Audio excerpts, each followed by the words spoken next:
The mahogany desk stretched before Marcus like a battlefield, scattered with contracts worth more than most people would see in a lifetime.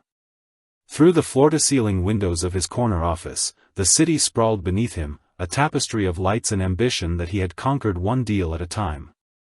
At 34, Marcus Chen commanded a technology empire that employed thousands and generated billions, yet as he loosened his Italian silk tie, the weight of success felt heavier than ever. His phone buzzed with a familiar tone reserved for his most important calls. Emma, his 80-year-old daughter. "Daddy, are you coming home for dinner tonight?" she asked, her voice carrying that particular mix of hope and resignation that broke his heart every time. The background noise told him she was at his mother's house again, probably doing homework at the kitchen table while his mom prepared another meal he would miss. "I'll be there in 20 minutes, sweetheart," he promised, already reaching for his jacket. The board meeting could wait. The merger documents would still be there in the morning.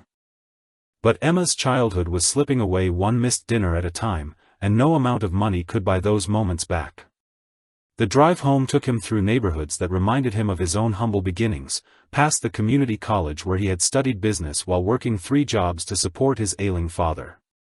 Success had been a ladder he climbed rung by rung, never forgetting the view from the bottom, but somewhere along the way he had lost sight of what truly mattered. His ex-wife Sarah had reminded him of that during their divorce 2 years ago, her parting words still echoing in quiet moments like these. "You have everything you ever wanted, Marcus, except a life worth living." Emma was waiting by the window when he pulled into the driveway of his mother's modest home, her face lighting up like sunrise. She rushed into his arms with the unbridled joy that only children possess, her small hands tangling in his expensive shirt as if she could hold on to him forever. "You smell like the office," she giggled, wrinkling her nose at the lingering scent of his cologne and the leather of his briefcase. "Tell me about your day, Daddy. Did you help people today?" The question stopped him cold. In the ruthless world of corporate acquisitions and hostile takeovers, helping people was rarely the primary objective. He had built his fortune by being smarter, faster, and more calculating than his competitors, but explaining that to an 80-year-old felt impossible. "I made some big decisions," he said carefully, settling beside her on the worn couch that had seen him through his own childhood. "What about you, little bird? What did you learn today?" Emma launched into an animated account of her school day, her eyes bright with the kind of genuine enthusiasm that money could never manufacture. She spoke of her teacher Mrs. Rodriguez, who stayed after school to help struggling students, and of her friend Katie, whose mom worked 2 jobs but still found time to volunteer at the animal shelter. In Emma's world, worth was measured by kindness, not bank balances, and listening to her made Marcus realize how far he had drifted from those simple truths. After dinner, as Emma worked on her math homework with the focused determination she had inherited from him, Marcus found himself scrolling through his phone, past the usual parade of business contacts and networking events. The dating app he had reluctantly downloaded months ago showed a new message from someone named Lisa. Her profile was refreshingly simple. No glamorous vacation photos or designer outfits, just a genuine smile and a brief description that mentioned her work as a nurse and her love of hiking. Their conversation had been different from the start. No questions about his car or his neighborhood, no subtle probing about his financial situation. Instead, she asked about his favorite books, his relationship with his daughter, his dreams beyond the obvious markers of success. For the first time in years, someone seemed interested in Marcus the person rather than Marcus the portfolio. But past experience had taught him painful lessons about gold diggers and social climbers who saw his wealth as their ticket to an easier life. Sarah had been different in. The transformation began at dawn in Marcus's walk-in closet, where designer suits hung like silent sentinels of his success. He pushed past the Armani and Tom Ford, reaching instead for clothes he had not worn in years. A simple blue button-down with a small stain near the pocket, khakis that had seen better days, and worn leather shoes that told stories of long walks rather than boardroom victories. In the mirror, he barely recognized himself. Gone was the polished executive, replaced by someone who looked like he worked hard for modest pay. His phone buzzed with a text from Lisa. "Looking forward to tonight. the little cafe on Maple Street at 7. Her enthusiasm felt genuine, untainted by the knowledge of his wealth. She had suggested the location herself, a cozy neighborhood spot known more for its warmth than its prices, the kind of place where conversations mattered more than credit limits. Marcus spent the morning coaching himself on his new identity. He would be a freelance graphic designer, recently divorced, struggling to balance work with raising Emma. The lies tasted bitter on his tongue, but he reminded himself of the greater truth he sought. In his real wallet, he carried credit cards with no limits and enough cash to buy the entire restaurant. In the worn leather wallet he would use tonight, he placed exactly $43, enough for a modest meal but not much more. The preparation felt like method acting for the most important role of his life. He practiced stories about late payments from clients, about choosing between groceries and Emma's art supplies, about the constant juggling act of single parenthood on a limited income. Each fabricated hardship made him think about the real families who faced these choices daily, people for whom his imaginary struggles were painful realities. His reflection in the bathroom mirror showed a man who looked tired in a way that expensive skincare could not address. The stress of maintaining his deception was beginning to show, but so was something else. Hope. For the first time since his divorce, he felt the possibility of connection that transcended transaction, of being valued for qualities that could not be purchased or inherited. The drive to Maple Street took him through neighborhoods he rarely visited, past shops with hand-painted signs and restaurants where families gathered around mismatched tables. He parked his Lamborghini 3 blocks away, choosing to walk the final distance like someone who relied on public transportation or his own 2 feet. Each step felt like shedding another layer of his constructed identity, moving closer to a version of himself that existed before the money changed everything. The evening air carried the scent of cooking food and the sound of children playing in nearby yards. This was the kind of neighborhood where people knew their neighbors' names, where success was measured in community connections rather than quarterly earnings. Marcus felt a pang of something that might have been nostalgia for a life he had never actually lived but somehow missed. Lisa was already waiting when he arrived, seated by the window with a cup of coffee and a book in her hands. She looked exactly like her photos, but somehow more real, more present. Her brown hair fell naturally around her shoulders, and her smile when she saw him held no calculation, no assessment of his worth beyond the simple pleasure of his company. "I hope you do not mind that I started without you," she said, closing her book and standing to greet him. "The traffic was lighter than I expected, and this place has the most amazing atmosphere. Have you been here before?" Marcus shook his head, taking in the mismatched furniture and local artwork that covered the walls. It was the opposite of the exclusive restaurants where he usually conducted business, yet something about its authenticity appealed to him. "This is perfect," he said, meaning it more than she could possibly know. They settled into conversation with the ease of old friends, talking about everything except the things that usually defined him. Lisa spoke passionately about her work at the Children's Hospital, her eyes lighting up when she described helping young patients find courage in the face of illness. Her dedication reminded him of Emma's teacher, of people who measured success by lives touched rather than dollars earned. She told him about a 7-year-old named Miguel who had drawn pictures of superheroes for every child in the oncology ward, insisting that everyone needed their own personal protector. Her voice softened when she described holding the hand of a teenage girl during chemotherapy, talking about books and movies and dreams that stretched beyond hospital walls. When the waitress approached, Marcus felt the familiar weight of performance. The menu prices that would barely register in his normal life suddenly demanded careful consideration. Lisa noticed his hesitation and suggested they share an appetizer, her tone so natural that he wondered if she was also watching her budget or simply being considerate. The server, a young woman with tired eyes and a genuine smile, treated them with the kind of attention that suggested she worked for tips rather than salary. Marcus found himself calculating her potential earnings, wondering about her story, seeing her humanity in a way that his usual restaurant experiences never encouraged. The food arrived simple but delicious, and Marcus found himself actually tasting each bite instead of rushing through meals between meetings. Lisa had a gift for drawing people out, asking questions that went beyond surface pleasantries. She wanted to know about his relationship with Emma, his hopes for the future, the books that had shaped his thinking. Her genuine interest made him forget, temporarily, that he was playing a role. "Tell me about the most meaningful project you have ever worked on," she asked, her curiosity evident in the way she leaned forward slightly, giving him her complete attention. The question caught him off guard, forcing him to think creatively about his fabricated career. There was a small non-profit that needed help with their fundraising materials, he said, the lie coming easier than expected. They worked with homeless families, helping them find stable housing and job training. The budget was tiny, but seeing their faces when the donations started coming in because of the materials we created, that was worth more than any corporate contract. The irony of his fictional story was not lost on him. Here he was, pretending to have helped homeless families while sitting across from someone who actually devoted her life to serving others. Yet something about the story felt true to who he wanted to be, even if it bore no resemblance to who he actually was.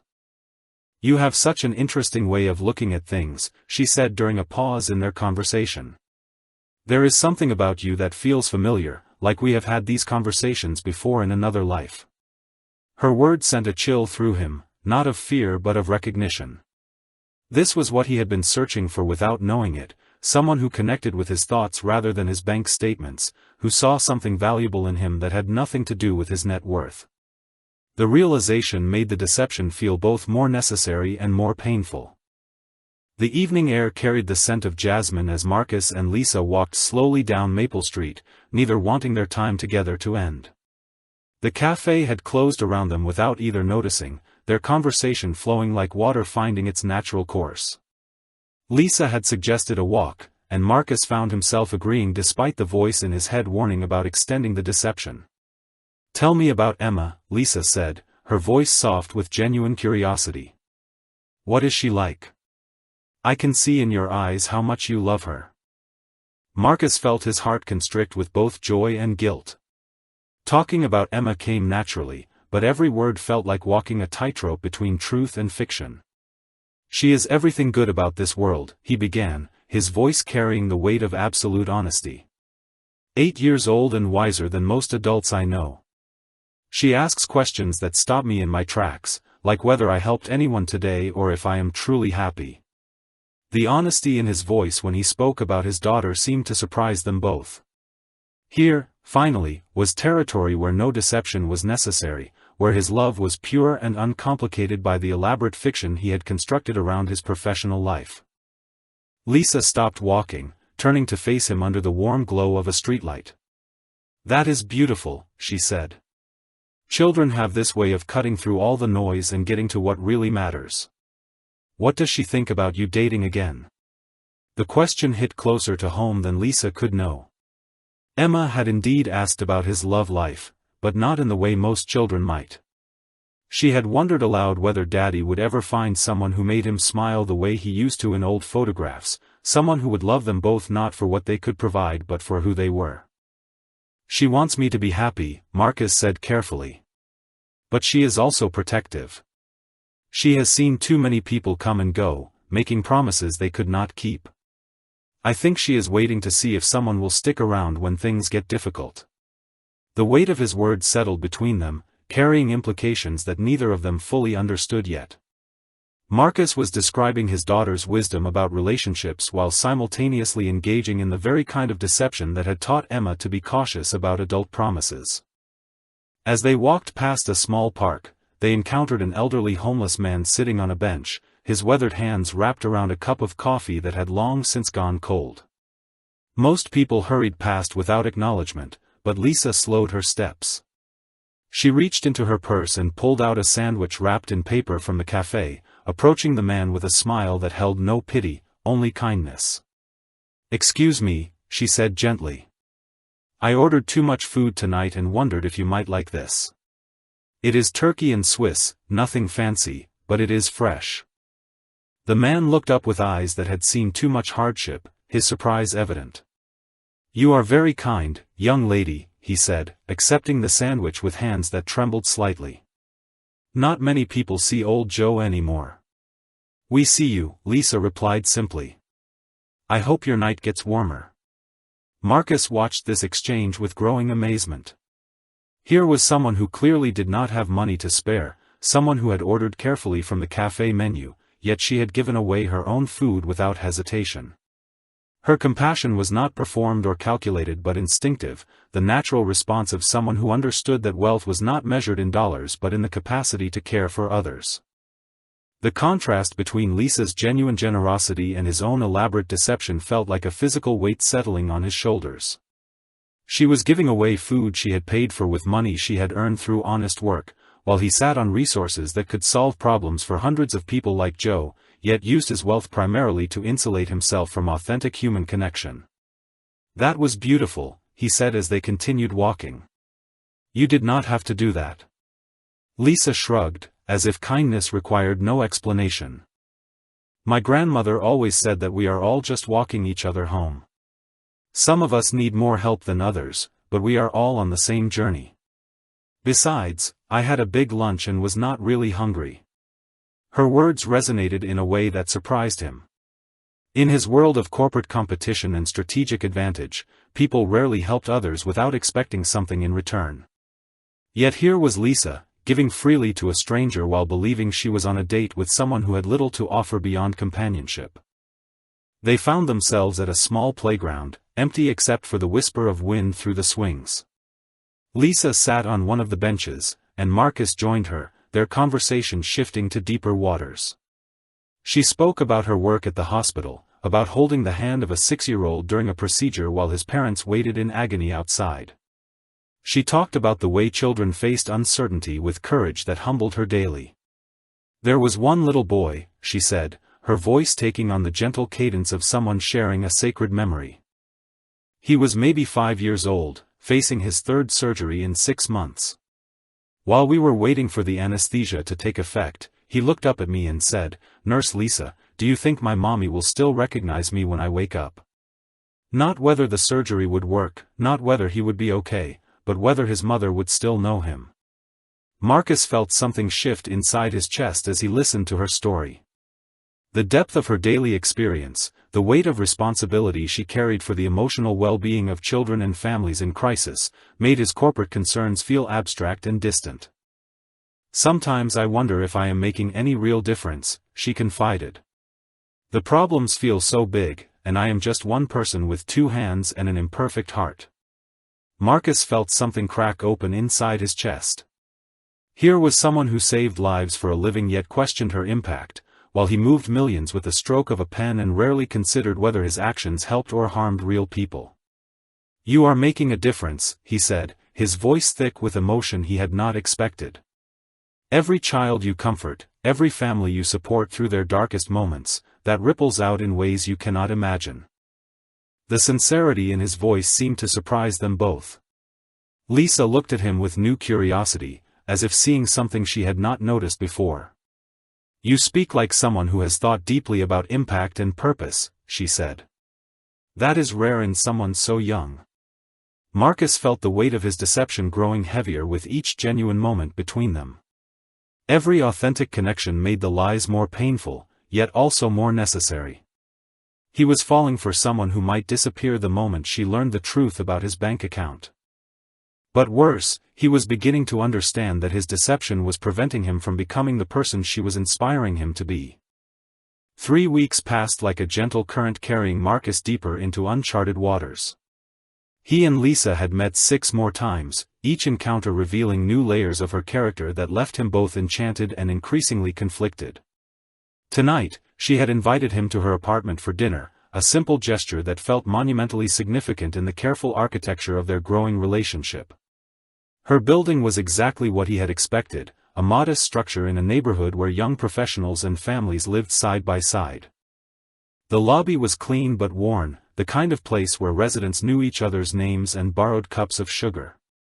Marcus climbed 3 flights of stairs, his expensive shoes silent on the carpeted steps, each footfall carrying him further from his world of elevators and doormen. The hallway smelled of cooking spices and the faint sound of television programs drifted from behind closed doors. Children's laughter echoed from somewhere above, and Marcus realized this was the first time in years he had been in a building where families actually lived rather than simply invested. The contrast to his sterile high-rise penthouse was stark and somehow comforting.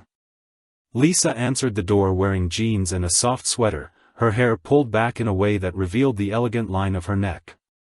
The apartment behind her was small but warm, filled with books and plants and photographs that told stories of a life lived fully despite limited means.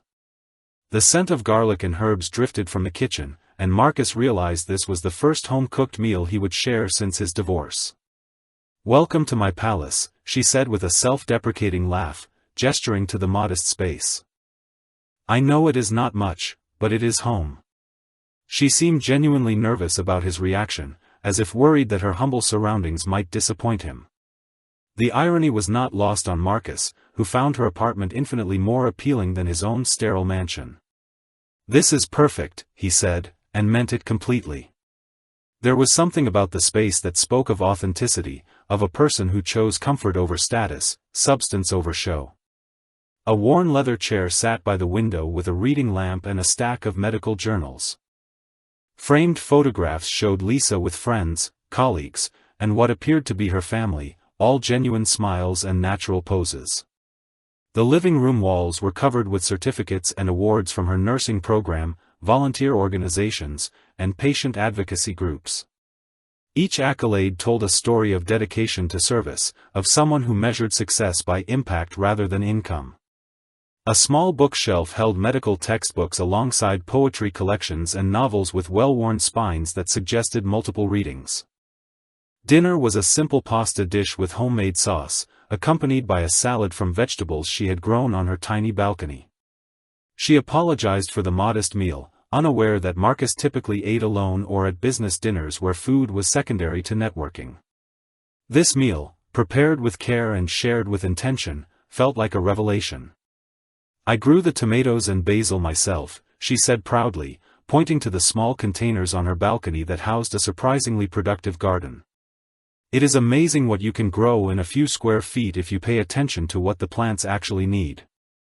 Marcus found himself genuinely interested in her gardening efforts, asking questions about soil and watering schedules that would have bored him in any other context.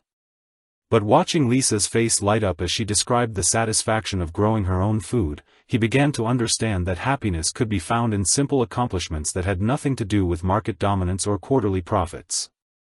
As they ate, Lisa spoke about her patients with the kind of detailed compassion that revealed how deeply she cared.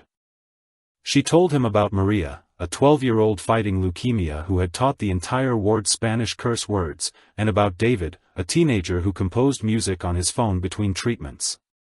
Her eyes lit up when she described their resilience, their ability to find joy even in the sterile environment of the hospital.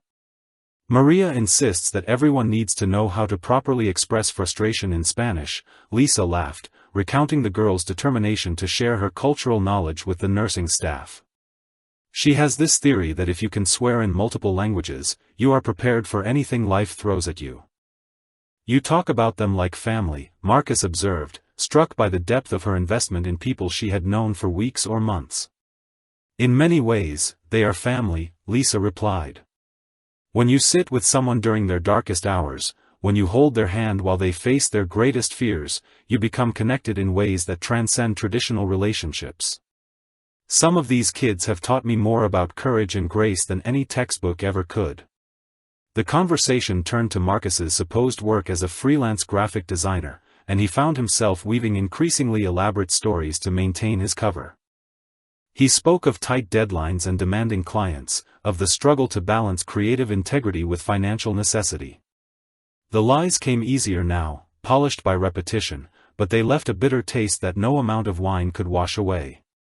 After dinner, they sat on her small couch, and Lisa showed him a photo album from her volunteer work at a free clinic in the city's poorest neighborhood. The images showed her treating children whose families could not afford basic healthcare, her face radiant with purpose despite the challenging conditions. In one photograph, she knelt beside a young boy with a broken arm, her gentle smile offering comfort that transcended language barriers. "This is what I want to do more of," she said quietly. "The hospital work pays the bills and I love it, but this feels like where I can make the biggest difference.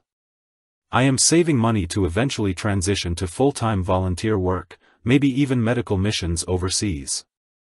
Marcus studied her face as she spoke, seeing a passion that reminded him of his own drive, but directed toward service rather than acquisition.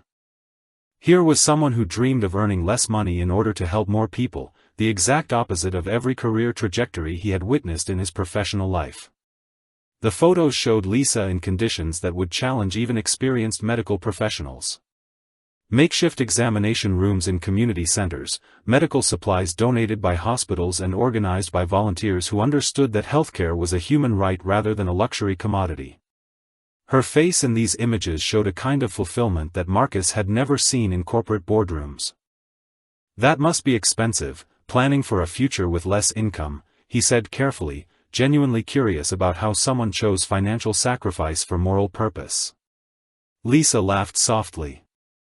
"Everything worthwhile is expensive in some way. This just costs money instead of soul. I would rather eat pasta and rice for the rest of my life than spend 40 years in a job that did not feed my spirit." Her words hit him like a physical blow, highlighting the vast chasm between their apparent values. She was willing to embrace poverty for purpose, while he had built an empire that sometimes felt empty at its core. The contrast made his deception feel not just dishonest but cruel, yet he found himself unable to confess, terrified that the truth would shatter whatever was growing between them. She showed him letters from families she had helped, handwritten notes of gratitude that she kept in a small box beside her bed. One letter, written in a child's careful handwriting, thanked her for making shots hurt less and for always having stickers ready after difficult procedures. Another, from parents whose premature baby had spent months in intensive care, described how Lisa's presence had given them hope during the darkest period of their lives. "These mean more to me than any paycheck ever could," she said, handling the letters with the reverence that Marcus reserved for major contracts. "When someone trusts you with their family's health and safety, when you get to be part of the moment when everything turns around for the better, that feeling is irreplaceable." Marcus realized that he was witnessing a completely different definition of wealth, one measured in human connection and positive impact rather than accumulated assets. Lisa's modest apartment suddenly felt richer than his sprawling mansion, filled as it was with evidence of a life dedicated to service and love. The crisis began with a phone call that shattered the careful balance Marcus had maintained for 6 weeks. He was walking with Lisa through the farmer's market on Saturday morning, watching her select vegetables with the careful consideration of someone who planned every dollar, when his phone rang with Emma's ringtone. His daughter never called during his scheduled time with Lisa unless something was seriously wrong. "Daddy," Emma's voice was small and frightened, barely audible over what sounded like chaos in the background. "Grandma fell down the stairs and she won't wake up. The ambulance is here but they are asking questions I don't know how to answer." Marcus felt the world tilt on its axis. His mother, who had raised him after his father's death, who had been Emma's primary caregiver during his long work hours, was unconscious and possibly dying while he played pretend with a woman who believed he was struggling financially. Every instinct screamed at him to run, to commandeer the fastest transportation available, to use every resource at his disposal to ensure his mother received the best possible care. "I have to go," he said to Lisa, his voice cracking with barely controlled panic. "It is my mother. She has been hurt and Emma is alone with her." Lisa immediately shifted into the focused calm he had seen her describe from the hospital. "Of course you have to go. Where is she being taken? Do you need me to drive you?" The questions exposed the complexity of his deception. His mother would be taken to Presbyterian Hospital, where his wealth could buy immediate access to the best specialists. But admitting that would require explanations he was not prepared to give. Meanwhile, every second of delay potentially cost his mother precious treatment time. "I am not sure which hospital yet," he lied, hating himself as the words left his mouth. "Emma is too scared to ask the right questions." Lisa was already pulling out her phone. "Let me call Presbyterian. I know people there, and they can tell us if she has been admitted." Sometimes knowing a nurse can cut through red tape faster than anything else. Her immediate offer of help, her willingness to use her professional connections for someone she had never met, made Marcus's deception feel like a physical weight crushing his chest. She was offering the very assistance he desperately needed while he lied about needing it. The ride to the hospital was a blur of Lisa's calm competence and Marcus's internal anguish. She called ahead, spoke to colleagues, and somehow managed to get information about his mother's condition before they even arrived. Linda Chen had suffered a severe concussion and possible internal bleeding. She was stable but sedated, and 80-year-old Emma was in the family waiting area with a social worker. Lisa navigated the hospital corridors with the confidence of someone who belonged there, leading Marcus through shortcuts and using her badge to access restricted areas. When they reached the family waiting area, Emma launched herself into Marcus's arms with the desperate relief of a child who had been too scared to cry until her father arrived. "I tried to call 911 right away like you taught me," Emma sobbed against his chest. "But Grandma was making scary noises and I didn't know if I should move her or just wait." "You did everything perfectly, sweetheart," Marcus whispered, his voice thick with emotion. "You were so brave and smart. Grandma is going to be okay because you got help so quickly." Lisa knelt beside them, her presence gentle but professional. "Hi Emma," she said softly. "I am Lisa, a friend of your daddy's. I work here at the hospital, and I want you to know that your grandmother is in excellent hands. Dr. Martinez is taking care of her, and he is one of the best doctors I know." Emma studied Lisa with the serious consideration children reserved for important adults. "Are you Daddy's girlfriend?" she asked with characteristic directness. The question hung in the air like a challenge. Marcus felt Lisa's eyes on him, waiting for his response, while Emma's innocent curiosity demanded honesty in a situation built entirely on deception. "We are getting to know each other," Marcus said carefully, the diplomatic answer feeling inadequate in the face of Emma's straightforward question. Lisa seemed to sense the complexity of the moment.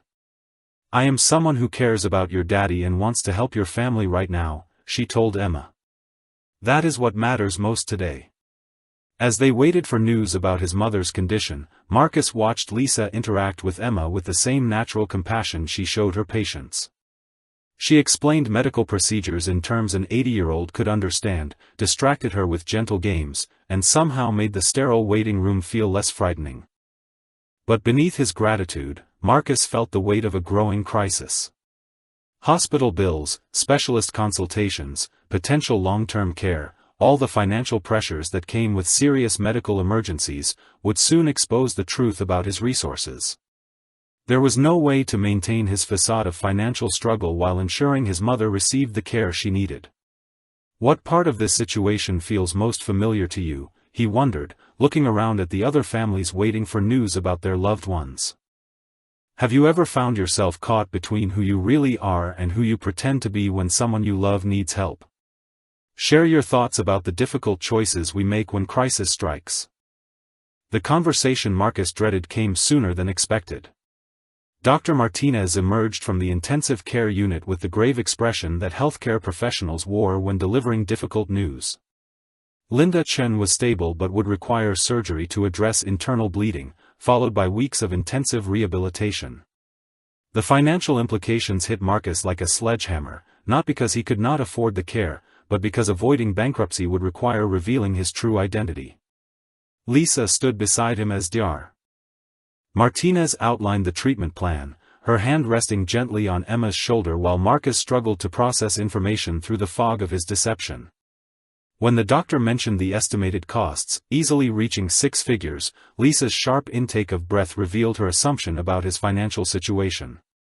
"I know this seems overwhelming," Dr. Martinez said kindly, clearly reading the distress on what he assumed was Marcus's face. "We have financial counselors who can help you explore payment options, insurance coverage, and assistance programs. No one should have to choose between quality care and financial ruin." Marcus felt Lisa's eyes on him, saw her mental calculations as she processed the impossible mathematics of his supposed freelance income against the crushing weight of medical debt. Her next words nearly broke his heart with their innocent generosity. "Marcus," she said quietly, pulling him aside while Emma colored in a book that one of the nurses had provided. "I want you to know that I have some savings. It is not much, but it might help with the initial expenses. And I can speak to people here about payment plans, maybe even charity care options." The offer hit him like a physical blow. Here was someone who budgeted carefully for her own modest lifestyle, who saved every dollar toward her dream of volunteer medical work, offering to sacrifice her financial security for his family's crisis. The generosity was breathtaking and heartbreaking in equal measure, made infinitely more painful by the knowledge that he could write a check for the entire treatment cost without impacting his lifestyle in any meaningful way. "Lisa," he began, his voice thick with emotion he struggled to control. "I cannot ask you to do that. You have your own dreams, your own plans." "You are not asking," she replied firmly. "I am offering. When someone you care about is facing an impossible situation, you do whatever you can to help. That is what people do for each other." Her simple declaration of care, spoken so matter-of-factly in the sterile hospital corridor, made Marcus realize how deeply he had fallen for this woman whose values so perfectly contradicted his own life choices. She was willing to derail her dreams to help a man she believed was financially struggling, while he had built an empire by prioritizing profit over people. Emma looked up from her coloring book, her 80-year-old wisdom cutting through the adult complications with characteristic directness. "Daddy," she said, her voice carrying the weight of premature maturity that came from experiencing too much uncertainty. "Will Grandma get better if we don't have enough money?" The question crystallized Marcus's impossible dilemma. He could maintain his deception and accept Lisa's sacrifice, allowing her to believe she was helping a struggling family while he possessed the resources to solve everything instantly. Or he could reveal the truth and risk losing the only genuine relationship he had found since his divorce, watching Lisa's feelings transform into anger or calculation once she learned about his wealth. Lisa knelt beside Emma, her voice gentle but honest. "Your grandmother will get the best care possible regardless of money, sweetheart. Sometimes the most important medicine is love and hope, and your family has plenty of both." As if summoned by the crisis, Marcus's phone buzzed with a call from his assistant. "Emergency board meeting about the quarterly projections," the text message read. "Investors expecting your presence within the hour." The corporate world that had defined his identity for so long felt surreal in the context of his mother's hospital room and Emma's frightened eyes. The irony was suffocating. He commanded resources that could solve this crisis instantly, yet he sat paralyzed by a deception that grew more painful with each passing moment.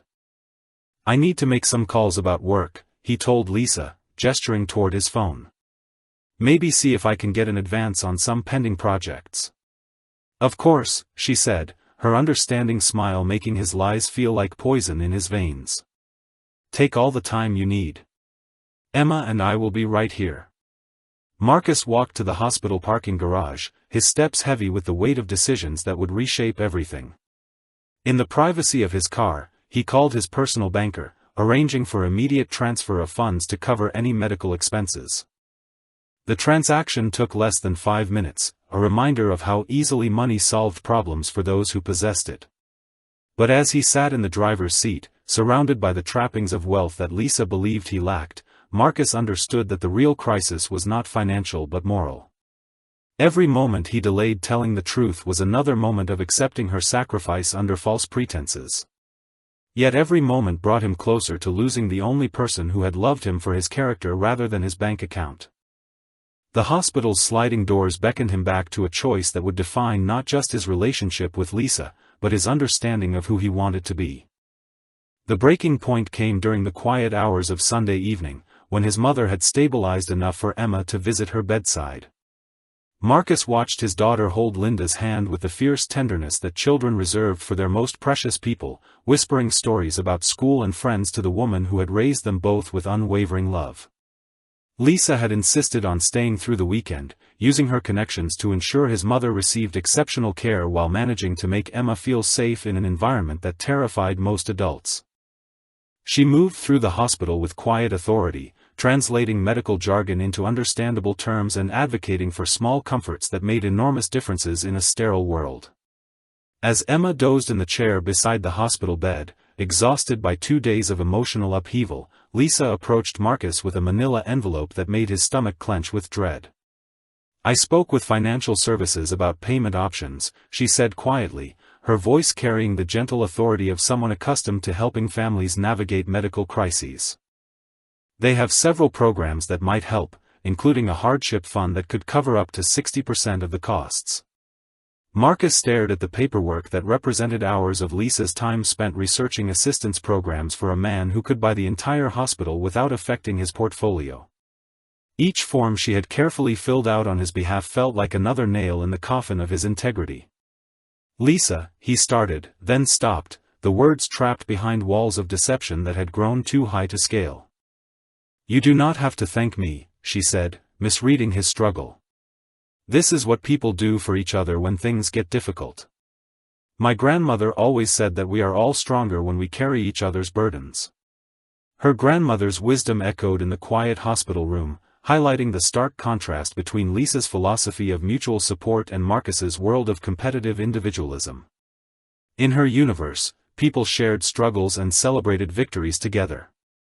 In his, every relationship was evaluated for strategic advantage. The final straw came when Emma woke from her nap and asked the question that shattered his remaining resolve.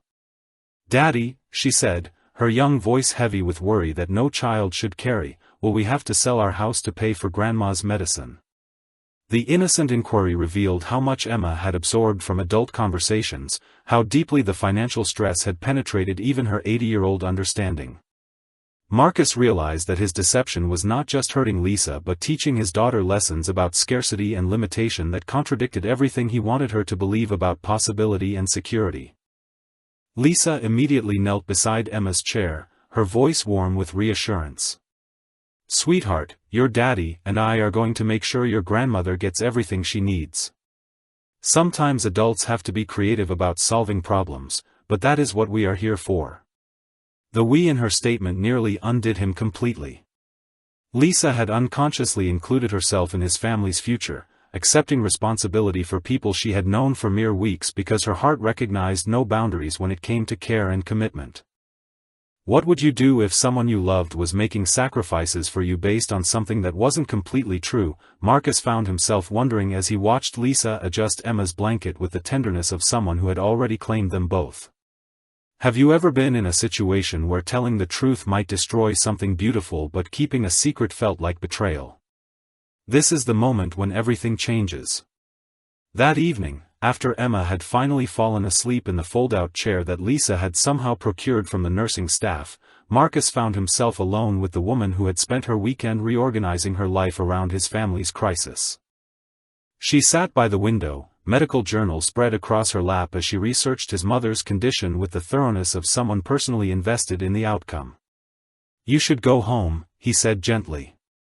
"You have done more than enough, and you have work tomorrow."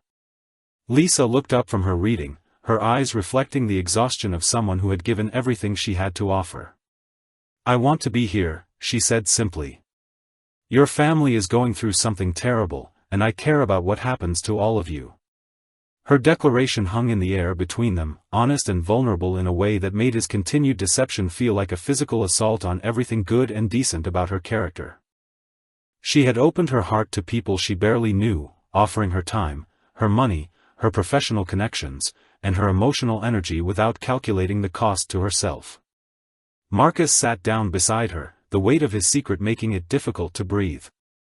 "Lisa," he began, then stopped again, paralyzed by the certainty that the truth would destroy everything they had built together. "You can tell me anything," she said, reaching for his hand with the same instinctive comfort she had shown Emma. "Whatever you are worried about, we can figure it out together." The kindness in her voice, the absolute trust in her touch, made Marcus understand that he had reached the point where silence had become a form of cruelty more damaging than any truth could be. The decision crystallized during the darkest hours of Monday morning, when the hospital corridors echoed with the lonely sounds of machines breathing for people who could not breathe for themselves. Marcus had spent the night in an uncomfortable chair beside his mother's bed, watching the steady rise and fall of her chest while wrestling with the weight of truths that could no longer remain buried. Emma slept curled against his side, her small hand clutching his shirt with the desperate grip of a child who had learned too young that the people you love could disappear without warning. Lisa had gone home to shower and change clothes, promising to return before her shift began, her dedication to his family's crisis absolute and unwavering. At dawn, Marcus made the call he had been avoiding for 3 days. His assistant answered on the first ring, her voice crisp with the efficiency that managed his empire while he played at being ordinary.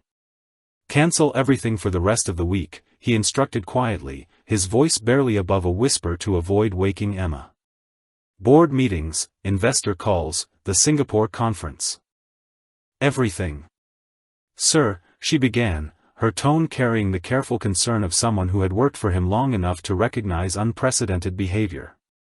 "The quarterly projections are due, and the merger documents require your signature." "Transfer signing authority to Johnson temporarily," Marcus said, referring to his second-in-command. "This is a family emergency that takes precedence over everything else." The conversation felt surreal, like watching someone else make decisions that would have been unthinkable weeks earlier. His corporate responsibilities, once the defining focus of his existence, now seemed distant and irrelevant compared to the immediate needs of the people sleeping beside him. When Lisa returned carrying coffee and breakfast from the hospital cafeteria, Marcus knew the moment of reckoning had arrived. She had spent her savings on meals for his family, used her professional relationships to secure exceptional care for his mother, and reorganized her life around a crisis that he could have resolved with a single phone call. Emma woke as the morning shift change brought new energy to the ward, her eyes immediately seeking her grandmother's face for signs of improvement. Linda was awake and responsive, the surgery successful enough to promise full recovery with time and proper care. The relief that flooded through Marcus was immediately followed by the crushing realization that his mother's recovery meant he could no longer delay the conversation that would change everything. "Lisa," he said as they walked Emma to the hospital cafeteria for breakfast, his voice carrying a gravity that made her stop walking and turn to face him. "We need to talk about something important." Her immediate concern was evident in the way her hand reached for his arm, her first instinct always to offer comfort and support. "Is it about your mother's prognosis? Because Dr. Martinez seemed very optimistic yesterday evening." "No," Marcus said, then corrected himself. "Not directly about that. It is about me, about things I have not told you, things that affect everything between us." Lisa studied his face with the careful attention of someone trained to read signs of distress in others. Her expression shifted from concern to something approaching apprehension, as if she sensed the magnitude of whatever confession was coming. They found a quiet corner of the family consultation room, the same space where Dr. Martinez had delivered news about surgery and recovery timelines. Marcus looked at the woman who had given him glimpses of a life defined by purpose rather than profit, who had shown him what love looked like when it was not transactional or conditional.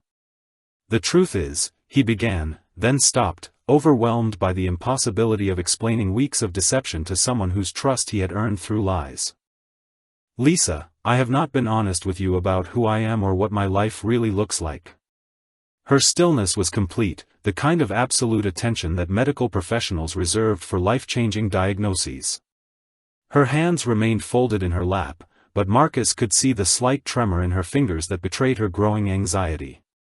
"I am not a struggling freelance graphic designer," he continued, the words feeling like stones in his throat. "I am the CEO of Chun Technologies. I own a company that employs 8,000 people and generates billions in revenue annually. I have been lying to you about my financial situation since the day we met." The silence that followed was deafening. Marcus watched Lisa's face as she processed information that recontextualized every interaction they had shared, every sacrifice she had made, every moment of worry about expenses that were meaningless to someone with his resources. "You let me offer you my savings," she said finally, her voice so quiet he had to strain to hear it. "You watched me research charity care and hardship funds for medical bills you could pay without thinking twice." The accusation in her tone was devastating precisely because it was accurate. He had accepted her generosity while possessing the means to solve every problem she was trying to help him navigate. The cruelty of it, unintentional but absolute, hung between them like a wall that might prove impossible to scale. Marcus felt the foundation of everything they had built together cracking beneath the weight of his confession, yet he knew that continuing would require even more painful honesty about his motivations and fears. Lisa stood abruptly, her chair scraping against the floor with a sound that seemed to echo the fracturing of everything they had built together. She walked to the window overlooking the hospital parking lot, her back rigid with the kind of control that suggested she was holding herself together through sheer force of will. "Why?" she asked without turning around, her voice carrying a hollow quality that made Marcus's chest tighten with dread. "Why would you do this to me? To us?" The question he had been dreading required an answer that would either provide a bridge across the chasm his deception had created or confirm that he had destroyed something irreplaceable through his own selfishness and fear. "Because I needed to know if someone could love me for who I am rather than what I have," Marcus said, his voice breaking slightly on the admission. "My ex-wife married Marcus the portfolio, not Marcus the person. When the money became more important than the marriage, I realized I had never been loved for myself." Lisa turned to face him, her eyes bright with unshed tears and something that looked dangerously close to anger. "So you decided to test me like a laboratory experiment. You turned our entire relationship into a lie so you could see if I would pass some kind of character examination that I did not even know I was taking." Her words hit him with the force of absolute truth. He had indeed treated their relationship as an experiment, turning her genuine emotions into data points in his personal quest for authentic connection. The realization of how manipulative his behavior had been, regardless of his intentions, made him feel sick with self-loathing. "It was not supposed to happen like this," he said weakly, knowing how inadequate the explanation sounded. "I thought it would be simple, just a few dates to see if you were different from the others. But then I started falling for you, and every day made it harder to tell the truth." Lisa laughed, but the sound held no humor, only bitter recognition of how thoroughly she had been deceived. "You started falling for me," she repeated. "Do you understand how arrogant that sounds? You fell for me while lying about everything that defines your daily existence. You do not even know who I am when I am not trying to help someone I believed was struggling." The accusation landed with devastating accuracy. Marcus realized that his deception had not only corrupted his own behavior but had also prevented him from seeing Lisa's authentic self. Every interaction had been filtered through the lens of his false identity, meaning that neither of them had experienced a genuine relationship. Emma's voice calling for him from the hallway interrupted the confrontation, her 80-year-old intuition somehow sensing that the adults she depended on were in crisis. Lisa immediately composed herself, her professional training allowing her to shift into caregiver mode even while her personal world crumbled. "In here, sweetheart," Marcus called, watching Lisa wipe her eyes and straighten her shoulders with the kind of strength that reminded him why he had fallen for her in the first place. Emma appeared in the doorway, her small face creased with worry that went beyond concern for her grandmother's recovery. She looked between Marcus and Lisa with the uncanny perception that children possessed when adult relationships shifted in ways they could not fully understand. "Are you and Lisa having a fight?" she asked directly, her question cutting through the pretense with the brutal honesty that only children could manage. Lisa knelt to Emma's level, her voice gentle despite the turmoil Marcus knew she was experiencing. "Your daddy and I are having a grown-up conversation about some complicated things," she said carefully. "Sometimes adults have to work through difficult feelings, just like you do when you are upset with a friend. But you are not going away, are you?" Emma pressed, her fear of abandonment evident in the way she stepped closer to Lisa. "You said you cared about our family." The question hung in the air like a challenge, forcing Lisa to confront the reality that her relationship with Marcus affected more than just the two of them. Emma had already begun to see Lisa as a permanent fixture in their lives, another person who might disappear if the adults could not resolve their conflicts. Lisa looked at Marcus over Emma's head, her expression unreadable but intense. "I care very much about you and your daddy," she told Emma truthfully.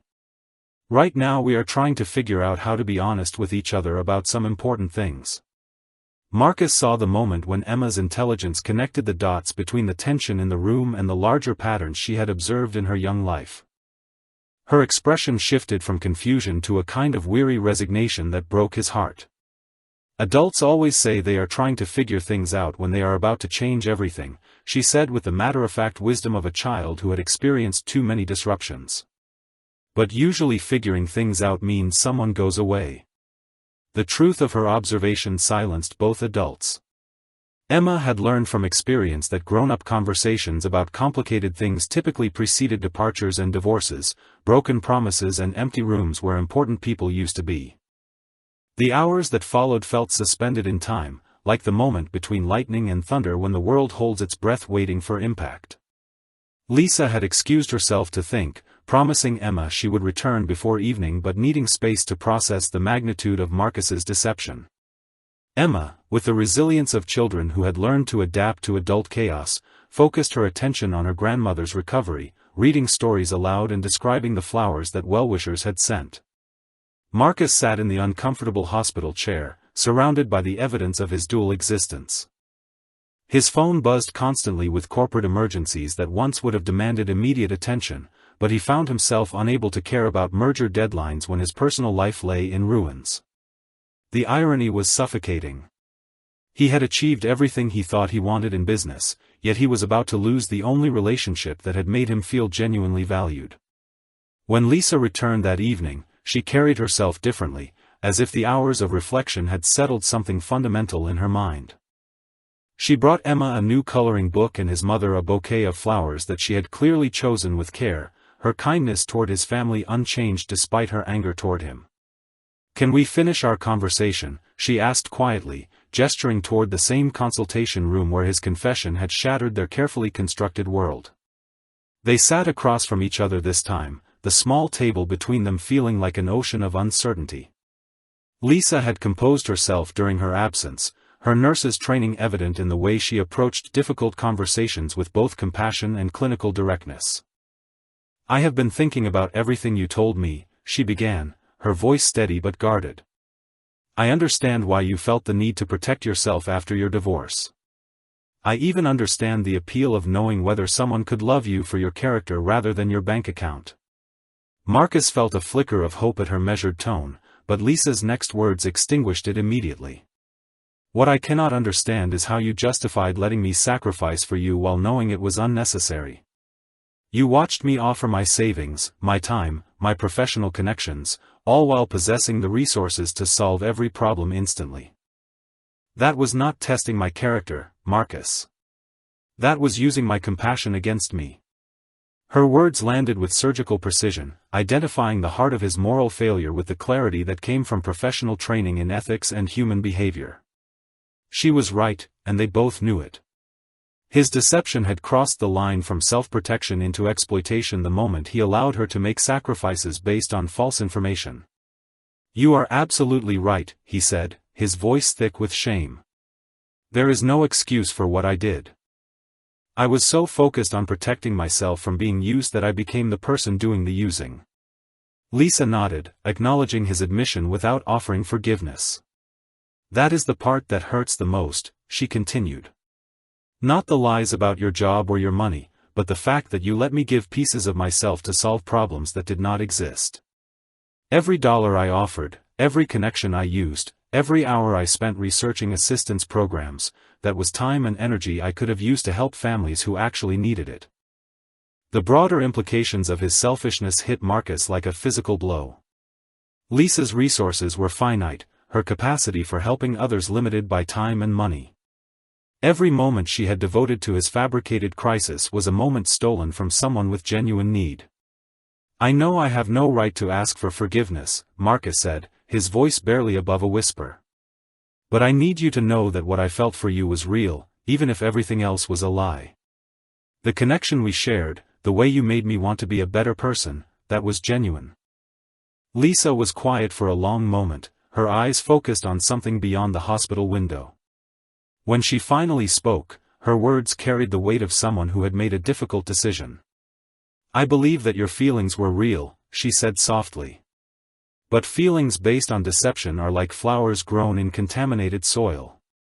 They might look beautiful, but they cannot survive when the truth comes to light." The metaphor was devastating in its accuracy. Everything beautiful they had shared was tainted by the lies that had made it possible. Even if she could forgive his deception, how could they build a future on a foundation that had proven so fundamentally flawed? "What do we tell Emma?" Marcus asked, the question that had been haunting him since their confrontation began. "She has already started to see you as part of our family." Lisa's composure cracked slightly at the mention of his daughter. "That is the cruelest part of this whole situation," she said, her voice trembling with suppressed emotion. "That little girl is innocent in all of this, yet she will be the one who pays the price for your choices. Have you ever watched someone you care about make a decision that you know will hurt people who matter to you?" Marcus wondered as he sat in the growing silence between them. Sometimes the hardest part of loving someone is accepting that you cannot control the consequences of their choices, even when those consequences affect your own heart. The engagement with viewers felt natural in this moment of reflection, when the weight of decisions made in selfishness was becoming clear.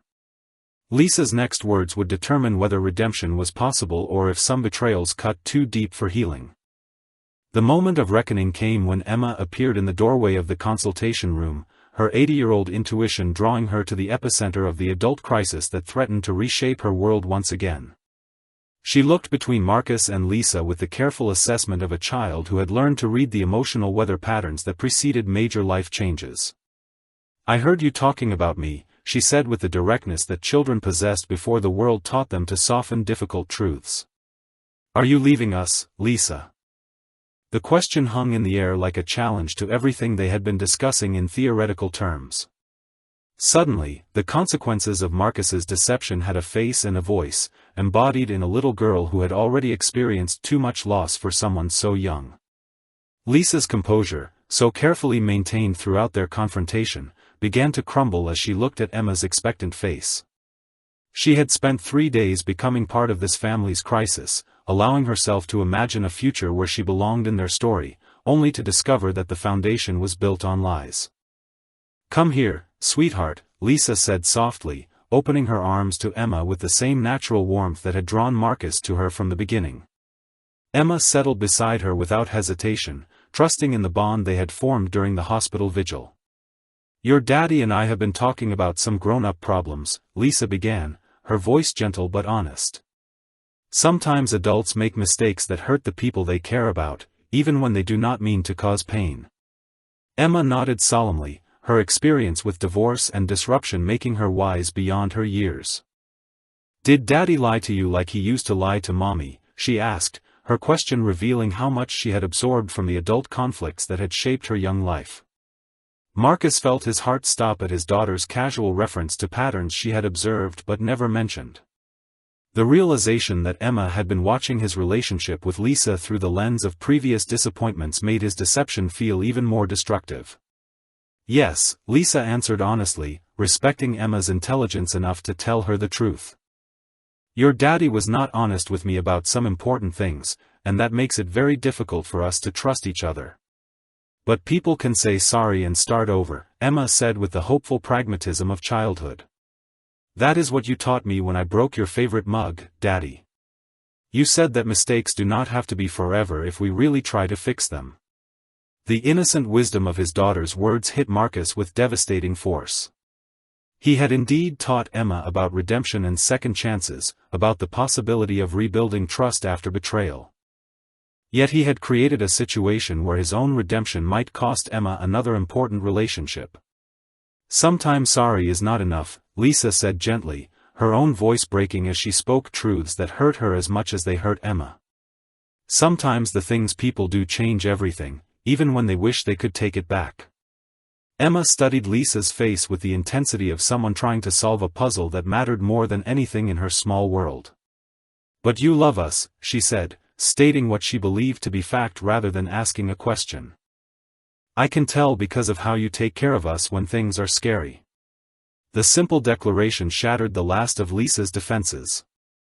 Tears began flowing down her cheeks as she struggled to explain to a child why love sometimes was not enough to overcome the damage that adults inflicted on each other through their choices.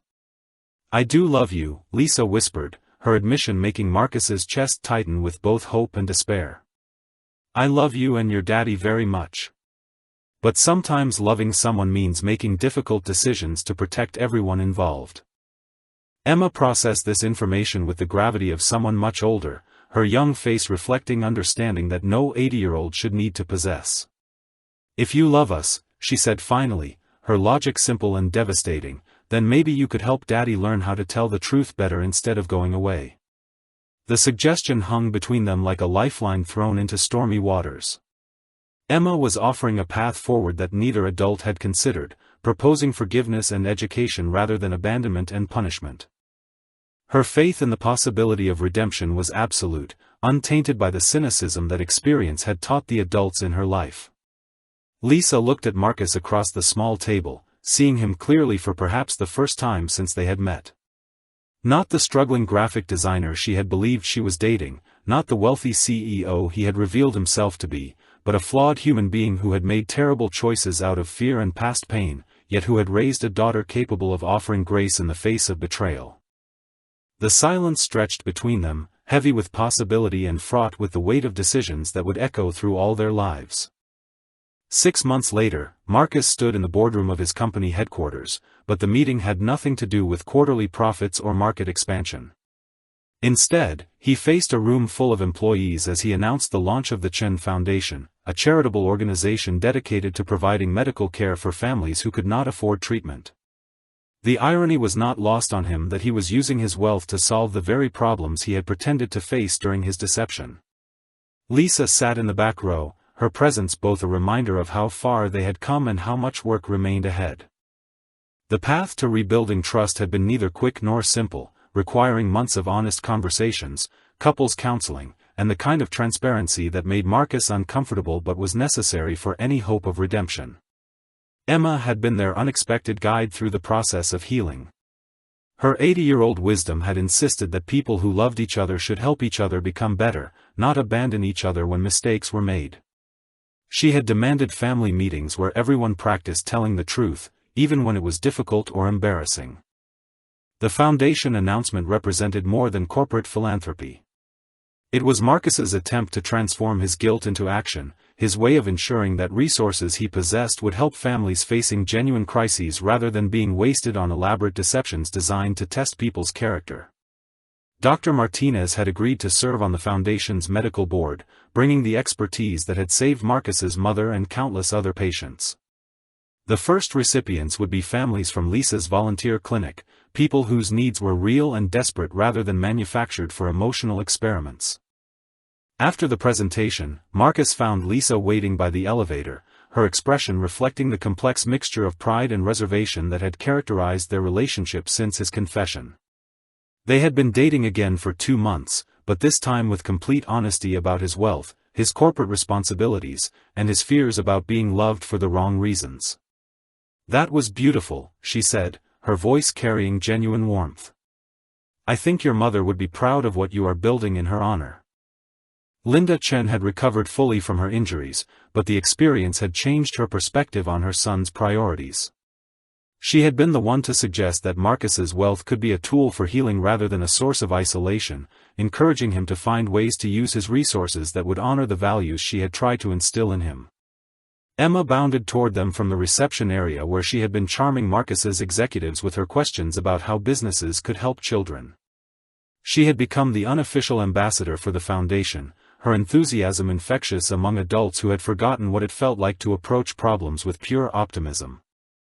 "Daddy," she announced breathlessly, "Mr. Johnson said the foundation could help 1,000 families in the first year. That is like helping a whole town full of people who are scared about their moms and dads getting better." Her understanding of the foundation's mission was simple but profound. She saw it as an expansion of the care that Lisa had shown their family, a way of making sure that other children would not have to worry about whether their loved ones could receive treatment when they were sick or hurt. The three of them walked through the city together, no longer playing roles or hiding truths. Marcus wore his expensive clothes without apology but also without arrogance, understanding finally that wealth was neither inherently good nor evil but simply a tool that derived its value from how it was used. They stopped at the same cafe where he and Lisa had shared their first date, the modest neighborhood restaurant that had become symbolic of authenticity over pretense. The owner recognized them now, not because of Marcus's wealth but because they had become regulars who treated the staff with respect and genuine interest in their lives. As they settled into their familiar booth, Emma asked the question that had become her weekly tradition.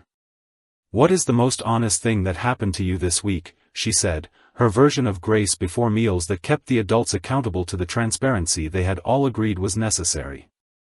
I told my board that some decisions matter more than profit margins, Marcus answered, referring to his choice to decline a lucrative merger that would have required massive layoffs.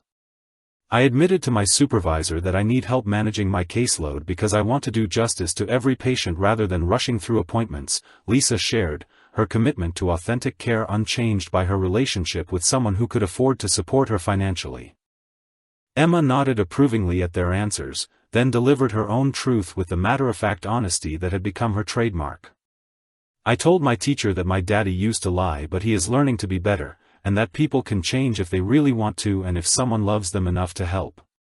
Her simple declaration captured the essence of their journey from deception to authenticity, from broken trust to rebuilt love. If this story has touched your heart, share with us where you are listening from and what second chances have meant in your own life. Sometimes the most beautiful relationships grow from the ashes of our worst mistakes, watered by honesty and tended with patience. The afternoon sun streamed through the cafe windows, illuminating three people who had learned that love was not about perfection but about the courage to be vulnerable, the wisdom to forgive, and the commitment to keep choosing each other even when the choice was difficult. Marcus had found what he was looking for, not by testing someone's character through deception, but by allowing his own character to be transformed through grace.